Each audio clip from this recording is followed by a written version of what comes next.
Most refrigerators take the last pass of the condenser coil and run it around the front of the cabinet.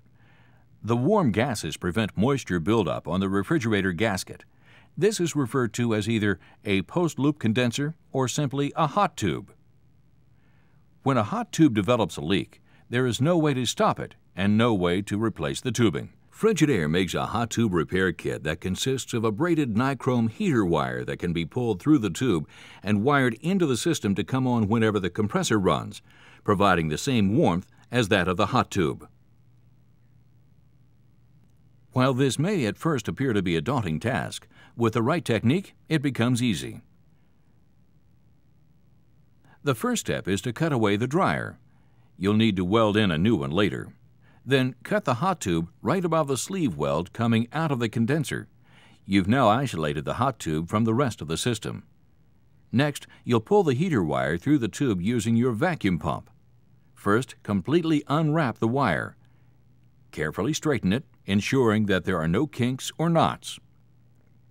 You'll find that it consists of two sections, a 20-foot braided wire with electrical connections, and 20 feet of braiding with no wire in it. This braiding is what you will feed into the tube first. Then, you will use it to pull the braided wire through.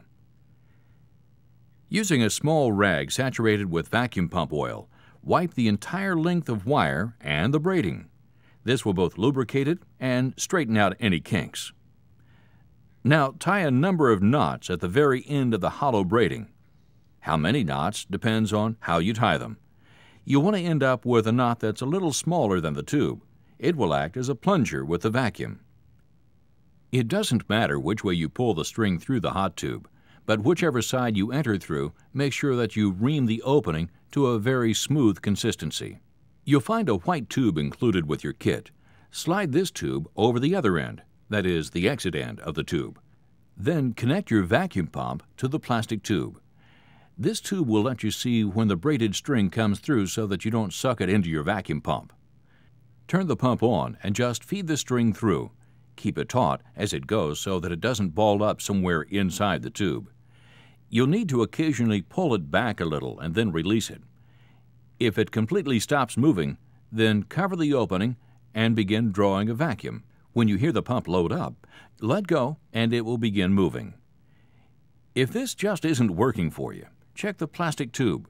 If it's leaking, you may have to remove it and go without it. If you're still having problems, try going the other way. And remember, when working without the plastic tube, be sure to pull the vacuum line off frequently, checking to see if the string is through. Once you've got the string through, use it to pull the wire section through a little at a time. Run the fixed end across the back of the unit to the compressor relay wires. Cut the excess off the other end. Strip a couple of inches of braiding off the end and double this thin wire over a couple of times. Attach a butt connector, and then attach the wire connector provided with the kit to the butt connector. Now you can tie the heater in, one end to the light blue neutral and one end to the red power. The heater will cycle right along with the compressor. Next, you'll need to close the system up. Start by cutting the sleeve weld off the condenser. Slip the provided 1/4 inch tubing over it and run it across the back of the unit toward the dryer. Now, before you cut the ports on the surface dryer filter, you need to reshape the output.